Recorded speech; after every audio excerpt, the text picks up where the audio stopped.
এক রাতের ভেতর সব কিছু শেষ হয়ে যেতে পারে। তুমি কি সেটা কল্পনা করতে পারো?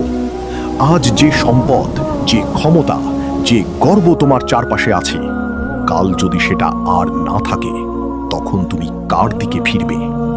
সূরা কাহাফে আল্লাহ আমাদের এমনই এক সত্য ঘটনা শোনান, যেখানে দুইজন মানুষের জীবন ছিল একেবারে বিপরীত, কিন্তু তাদের পরিণতিও ছিল ভিন্ন। একজন ছিল দুনিয়ার চোখে সফল, অন্যজন ছিল গরিব, নিঃস্ব, কিন্তু হৃদয়ে ছিল আল্লাহর প্রতি পূর্ণ বিশ্বাস। ধনী ব্যক্তির ছিল বিশাল দুইটি আঙ্গুর বাগান, চারপাশে সারি সারি খেজুর গাছ, মাঝখানে সবুজ শস্যের বিস্তীর্ণ ক্ষেত, আর বাগানের ভেতর দিয়ে বয়ে যাচ্ছিল এক নির্মল নদী, যেন জীবনের সব সুখ সেখানে জমা হয়ে আছে। গাছগুলো এত ফল দিত যেন কখনো শেষ হবে না। দেখলে মনে হতো এই যেন জান্নাতের এক টুকরো পৃথিবীতে নেমে এসেছে। একদিন সে তার গরিব বন্ধুকে নিয়ে সেই বাগানে হাঁটছিল।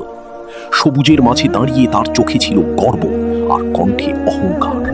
সে বলল, আমি তোমার চেয়ে ধন সম্পদে অনেক বেশি, আমার লোকবলও বেশি, সন্তানও বেশি। তার ভেতরের অহংকার তখন আকাশ ছুঁয়ে গেছে। তারপর সে নিজের বাগানের দিকে তাকিয়ে নিজেকেই ভুলিয়ে বলল, আমি মনে করি না এই বাগান কখনো ধ্বংস হবে, আর কেয়ামত হলেও যদি আমি আল্লাহর কাছে ফিরি, আমি এর চেয়েও ভালো কিছু পাব।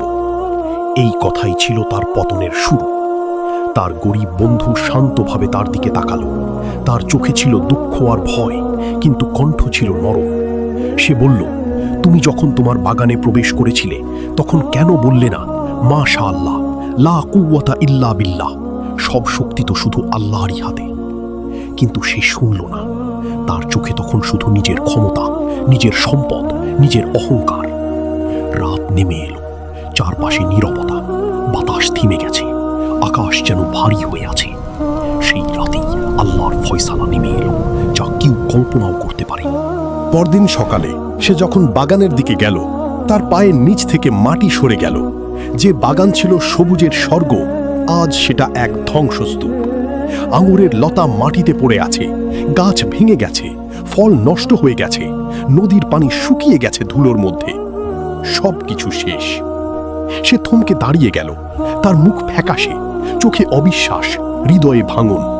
সে নিজের হাত ঘষতে ঘষতে কাঁপা গলায় বলল, হায়, আমি যদি আমার রবের সাথে কাউকে শরিক না করতাম। কিন্তু তখন আর কিছুই ফেরানো যায়নি, না সম্পদ, না গর্ব, না অহংকার। সবকিছু এক মুহূর্তে শেষ হয়ে গেছে। এই ঘটনা আজও আমাদের শেখায়, সম্পদ কখনো স্থায়ী নয়,